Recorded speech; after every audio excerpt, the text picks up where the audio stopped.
The Change Up. A disaster movie for critics.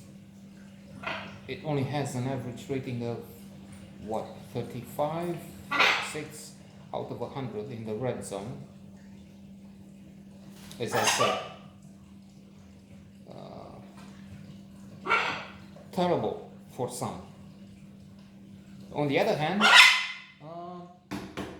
because of the lower expectations prompted by such a score, such a reception from critics, I thought it, if not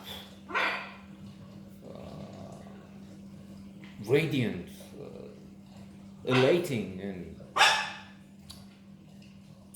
the best comedy of the decade, still watchable.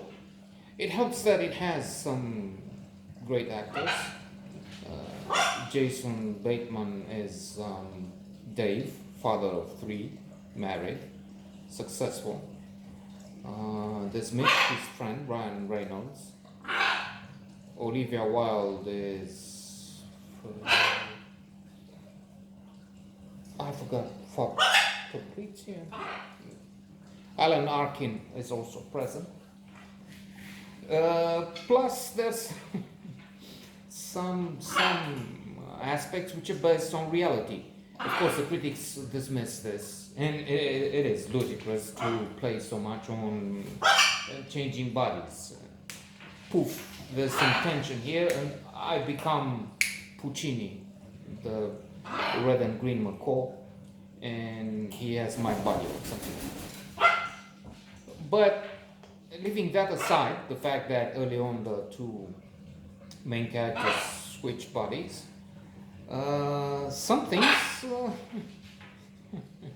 have some basis in research in psychology. I'm referring especially to the Coolidge effect. There is an anecdote. The American president of about 100 years ago, in the 1920s, went to visit a farm or something. Well, a farm. I was going to say a cooperative, an agricultural entity. And with his wife. The first lady is looking around and sees a very active rooster.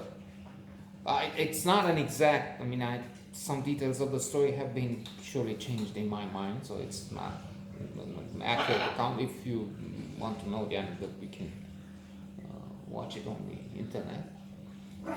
You'll find it on the internet. But she's seeing this and is going from one hand to another multiple times, coitus, if that's the word they use for animals. And they use it's something like this used to be, because I'm reading *Sapiens*, Hariri, Yuval Hariri, phenomenal book, and one of the indictments there is on the meat industry. The fact that, hey, animals are trapped, hens in 4 in a cage, I don't know, this big, they can't even raise their head, can't even stretch a little their wings, when in fact these and all the other animals were exploited to such an awful extent, monstrous extent, have needs, have physiological, sociological, I don't know if sociological, but they need to peck, to look around, to interact. This is disgusting, terrible, awful, and on such a large scale. So it comes to mind now. That's a chapter I was just reading a while ago. And then the cattle, they stay all the time in their feces in the same place. It's terrible. Pigs are, apart from primates, apparently the most intelligent, inquisitive animals, and they're not the sows are trapped in the same place. They can't even move. When they have the piglets, and then once they're taken to be fattened, she's inseminating, and then she has another litter of piglets. Returning to the anecdote, and then eventually by the end to this perhaps a little amusing but nevertheless forgettable movie comedy, to fasten the story if possible. So she's asking somebody at the farm, how many times is this rooster jumping on hens? And I don't know the answer, but it's a lot, as you can imagine, 80, 200 times. Oh, tell that to Mr. President. And so they go to the president, and oh yeah, and he's asking in his turn, is it always the same hen for these 80, 200 times? No, it's always a different hen. Oh, tell that to Mrs. President. And hence the Coolidge effect, changing partners. And I was thinking, the reason for the change up, ridiculous as it is, they piss in a fountain. Bad, awful. And they say, well, you have this life, and you go from this gorgeous girl to the other, and the other one, oh, well, yeah, man, but you come home and you have a family, and you're successful. He's a successful lawyer, Dave, aka Jason Baker. So they each at that point wish they had the life of the other, and it turns true. The genie escaped from the bottle. Figuratively, there is no genie. So the next morning, they look in the mirror and they see the other man, the friend.